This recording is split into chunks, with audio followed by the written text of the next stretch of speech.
Mga kabayan, nagbabalik po muli tayo, no? Para pag-usapan naman natin itong lumalabas na balita na kung saan daw si Pastor Kibuloy, mga kabayan, talagang todong pinag-iigpitan na para hindi makapangampanya, mga kabayan. Ano bang nangyari na dito kay Pastor Kibuloy at bakit ba lagi napapag-initan ng mga taong ayaw na ayaw dito kay Pastor? Lalong-lalo na si Senator Risa Ontiveros, mga kabayan. Nakita nyo naman kung ano ang pahayag agad ni Madam Risa, no? So while na yung kanyang classmate, mga kaibigan, mga kabayan, na si Laila de Lima, wala siyang na-comment, di po ba?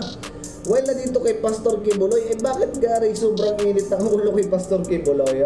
Anyway, mga kabayan, merong isang balita dito, no, na kung saan, mga kabayan, ayan, pinakita dito, mga kabayan, na ayan, ito'y binalita lang po kanina, mga kabayan. Ang sabi dito, Apollo Kibuloy ihigpitan sa no gadget policy para di makapangampanya online. Ano, mga kabayan? Yan ay pahayag ng spokesperson ng ating mga kapulisan, mga kabayan. Ay ito mga kabayan, ay ayos lang to, mga kabayan, dahil maaari tama din po itong pahayag na ito ng ating mga kapulisan, dahil maaari din kasing maka-impluwensya, mga kabayan, sa dinidinig na kaso nito ni Pastor Apollo Kibuloy. Ngunit, mga kabayan, dun sa ating upload sa ating isang social media account sa TikTok, ay ang sabi ng ating mga kababayan doon, mga kaibigan, kung ayaw ng mga kapulisan at ayaw ng mga ayaw ni Madam Risa Ontiveros, no? Di siya siyang ayon sa mga ganitong style ni Pastor Kibuloy, ay sila na lang daw ang mga ngampanya, di ba? Sa palagay niyo ba, mga kabayan, ari ba si Pastor Kibuloy makakalusot sa darating na halalan, lalo pat alam naman natin, mga kabayan, na napakalaki ng kanyang kongregasyon, no? Ay nasabi nila na nasa 8 milyon, pero hindi pa yun na talaga ang actually bilang ng mga miyembro, kasi pagkakaalam natin, mga kabayan, worldwide tong kanyang religious group na to, no?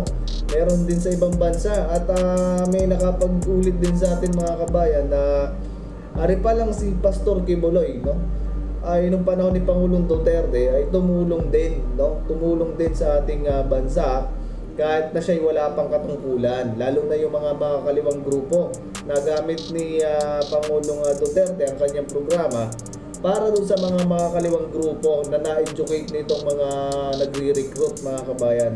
Di po ba? Malaking bagay ang naitulong din ni Pastor Kibuloy nung panahon ni Pangulong Duterte, no? At meron din pala to si Pastor Kibuloy na Children Foundation, na kung saan, mga kabayan, hindi lang dito sa Pilipinas, pati na rin sa ibang bansa, no, ay nakakatulong itong si Pastor Kibuloy. Na ngayon, mga kabayan, na mukha talagang parang nagigipit ng maigi ng mga kabayan. Kahit sa balita, no, pagdating din sa mga balita, lalo na sa GMA o sa iba pang channel, hindi nila nilalabas kahit paano yung magandang nagawang mabuti na rin ni Pastor. Puro paninira doon sa pangalan ng tao, di ba? Pagpaumanin nyo, mga kabayan, ako hindi miyembro ng KOJC, pero kahit paano ina-appreciate ko, mga kabayan, ang nagawa nitong maganda sa ating bansa. At anyway, no, meron din dito, mga kabayan, na panawagan din itong ating itong mga anchor, no? Anchor dito sa mga binabalita ng GMA, ng Channel 2, ng ABS-CBN, at saka ng iba pang network, na parang bias naman yata ang bias man magbalita, mga kabayan. So pakinggan natin yung sinasabi dito. At ito ay dinig din natin, mga kabayan, sa ibang social media, no, na ganito talaga, mga kabayan, ang nangyari. So panoorin natin. Ako'y naniniwalang inosente po ang si Pastor Kibuloy at iba pang mga members ng KOJC. At ito po ay unti-unti nang lumalabas. Actually, hinalungkat na yan eh. Matagal na rin nawala yung kaso na yan, hinalungkat lang. tama nga naman mga kabayan, aring kasong ari kasi napakatagal na. Parang 4 na taon na yata aring nakabinbindi yan at bigla na lang mga kabayan na lumabas ulit. Nitong si Madam Risa ay parang nagka-crush dito kay Pastor Kibuloy. Ay tapos tayo diyan mga kabayan ay pagka ikay napapaginitan ay talagang kahit na walang katibay-tibay yung kaso ay makakalkal mga kabayan. Diba? So tuloy natin. Lalabas, no? Ay, ngayon, again, diinan natin, ibinasura. So, yun po ikalat nyo sa mainstream media na iba na hindi patas or hindi kompleto yung kanilang balita, lagay nyo sa comment section, ibinasura. Ibinasura. Yan. So, para sa akin naman, sa ating mga tao, sa ating mga Pilipino, ang lagi na lang natin na napapansin ng mga biyaya ay yung material na biyaya. Ang sinasabi diyan mga kabayan na binasura ay yung kaso sa Amerika di ba? At may kaso yan si Pastor Kibuloy sa Amerika at ang inuulat nila dito ay binasura na yung kaso na yon. So sa ibang mainstream media kasi mga kabayan ay hindi ganun yung lumalabas. Hindi nila sinasabi yung ibinasura na yung kaso. Diba? Ay my goodness naman mga kabayan. Ay ano bang nangyari na dito sa mga mainstream media? Katulad na lang mga kabayan nung Pilipino na nahatulan ng bitay. Bago nakapaglabas sila ng balita, kalat na sa buong social media. Siguro ay kaya lang napilitan na ilabas nila sa mainstream media kasi hindi na kayang pigilin. Hindi na kayang pigilin yung paglalaganap ng balita na yon. Kaya yun, napilitan silang ilabas na rin sa mainstream media at makapagpahayag si Pangulong BBM. So ito mga kabayan, ituloy natin itong sinasabi dito kasi importante itong mga kabayan kasi parang nagkakaanuhan na tag dito yung politika ng nangyayari. Katulad na lang mga kabayan yung sa Mindanao, di ba? Palibas at hindi kasundo, ayun, ginigipit yung mga mayor.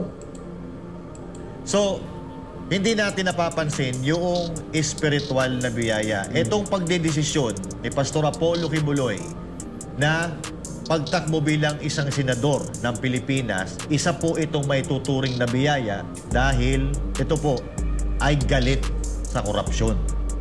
Ako'y Tama mga kabayan. Kasi kung mapapansin ninyo, kung kurap pang isang namumuno, ay mukhang baka na gano'n na sa kailang kingdom, baka nagkagulo-gulo na. Kasi makikita ninyo na yung kanyang mga miyembro nagkakaisa.